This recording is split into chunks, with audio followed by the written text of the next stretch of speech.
This story happened to a woman named Claire in 2012. She lived alone in a small 2-story house she inherited from her grandmother. At first, everything seemed normal, but soon, strange noises began to echo from above. Claire would hear footsteps late at night. At first, she dismissed it as the house settling. Food from her fridge would go missing. Sandwiches, milk cartons, even leftovers she swore she hadn't touched. The worst part? Her dog kept growling at the ceiling, barking at the attic hatch. One evening, while watching TV, Claire heard something that froze her blood, a dragging sound above her, as if furniture was being moved around. Terrified, she called a friend, who suggested maybe raccoons or some wild animal. The next morning, she finally worked up the courage to open the attic hatch. But the ladder was stuck, like something heavy was blocking it. Later that night, she woke up at 3 a.m. to the sound of breathing. Slow, heavy breathing, coming from the attic vent above her bed. When police were finally called, what they found was straight out of a nightmare. A homeless man had been living in her attic for weeks.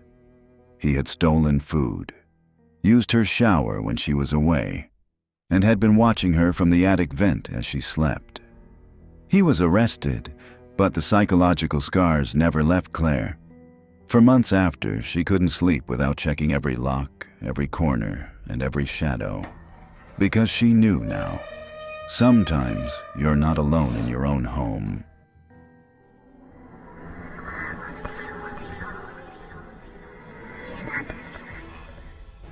This second story comes from a man named David, who lived with his wife and 2 children in a quiet suburban neighborhood.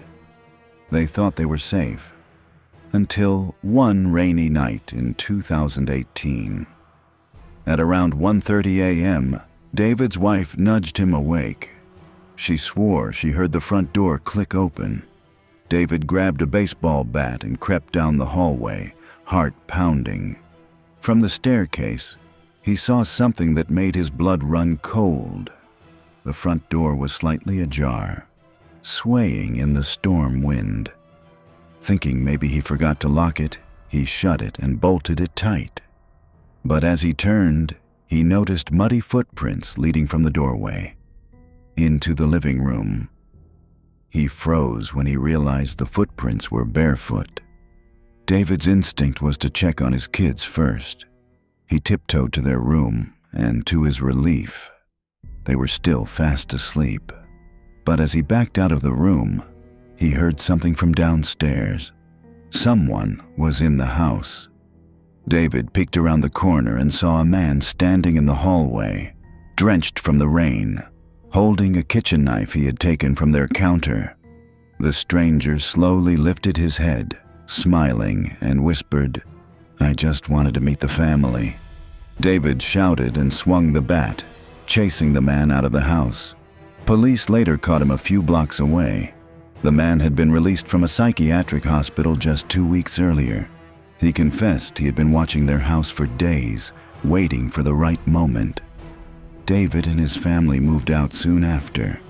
The hardest part wasn't that the man got inside their home, but that for weeks before, they had been living under his gaze, never knowing that someone, somewhere in the shadows, was waiting for them.